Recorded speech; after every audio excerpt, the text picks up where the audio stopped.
You're watching an RH Reality Check production brought to you by rhrealitycheck.org. Should schools distribute contraception? Should school nurses have the right to distribute condoms and birth controls without notifying the parents? On this edition of Reality Check, we'll discuss contraception distribution in the schools.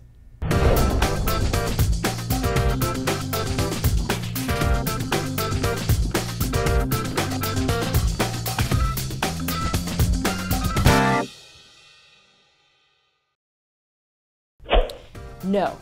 Absolutely no condoms and no birth control pills in schools. If you're in high school, you're a minor and you shouldn't be having sex anyway. Why should schools enable that?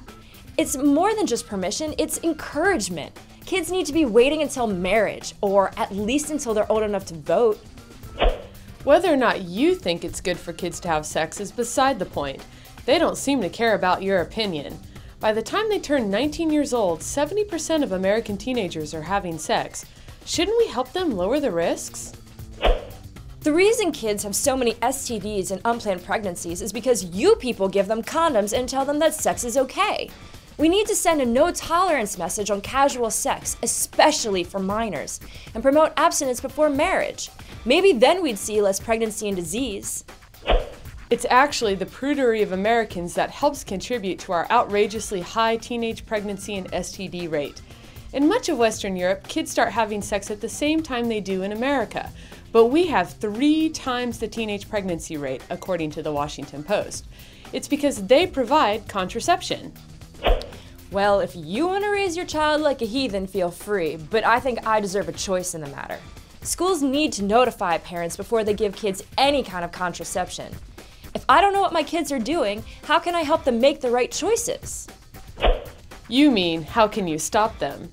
It's not like the kid who's going to the nurse's office is unaware of what his parents' opinion is going to be. Refusing to give them contraception because they're rebelling against their parents isn't about helping kids. It's about punishing them with the threat of STDs and unplanned pregnancy. But what about parents who are truly concerned with giving kids guidance and having open communication in their house? Don't you think that keeping secrets is unhealthy? It's not just parents' rights, it's good for kids to have communication on these matters with their parents. Good parents who offer good guidance already communicate with their kids about sexual health. Parental notification tends to affect kids who have to keep secrets for their own survival because they have parents that are abusive or cruel. And how come boys can buy condoms at the grocery store but girls have to notify their parents? The United States has the highest teenage pregnancy rate in the developed world, but it doesn't have to be that way. Where better to get contraception in the hands of sexually active teenagers than in the high schools of America? But without confidentiality, we can't be sure that students will use the services provided.